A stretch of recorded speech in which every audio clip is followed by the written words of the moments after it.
mitä tästä voi tulla, niin tuotanto, jos katsotte vähän taas perään, että missä järjestyksessä pullot sitten menee paikalle. Ootte sitten valmiit?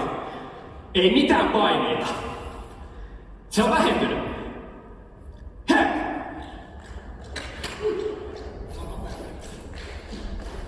Saa taputtaa!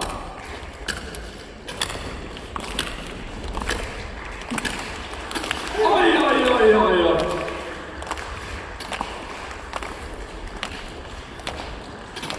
Onneksi meillä meni nämä muutokset niin nopeasti, niin tässä on vielä hyvin aikaa.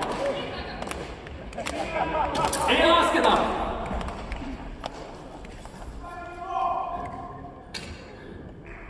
Eli karkkipussi pitää päätyä ämpärin pohjalle. Tai nyt tällainen tarkennus. Se ei mene Skotti lähellekään sitä ämpäriä.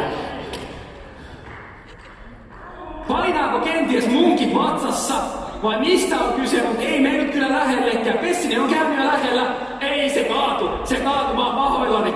Se oli sääntö, ettei saa kaatua. Ja Pessinen katsoo tarkasti, mistä heittää, ettei jalat mene yli. Ja Skotilla seuraavaa Pessinen joutuu vielä tekee. Ja täällä muodostellaan nyt sitä tornia samaan aikaan. Ja taas kerran kaatu. Valitettavasti nyt se on se botletli. Nyt tässä vaiheessa ei haittaa enää, jos torni kaatuu. Mut hienompihan se on, jos se pysyy pystyssä. Mutta tää peli on niin pitkään avoinna ja auki ennen kuin se pullon meno on jo hoppassa.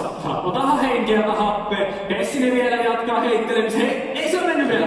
Ja nyt se on mennyt! Hyvät naiset ja herrat! Meillä on voittaja!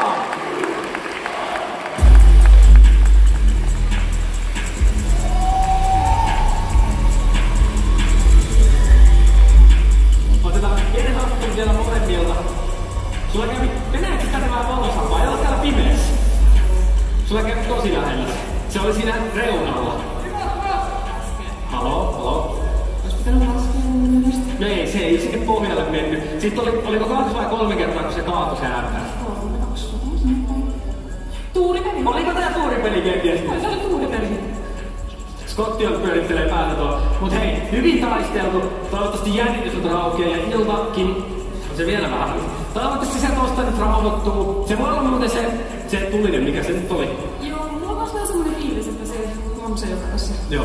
Mut onneksi täällä on myöskin hyvä ensiapu sitten, jos jotain käy. Toivotaan, että vatsaan ei tule tällä kipuja. Kiitos kun olit Pessinen messissä.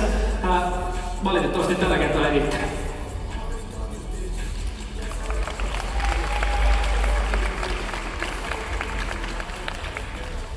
Ja meidän voittaja. Mr. Aura himself. Haluatko sanoa jotain yleisölle? Kiitti. Ei mitään muuta.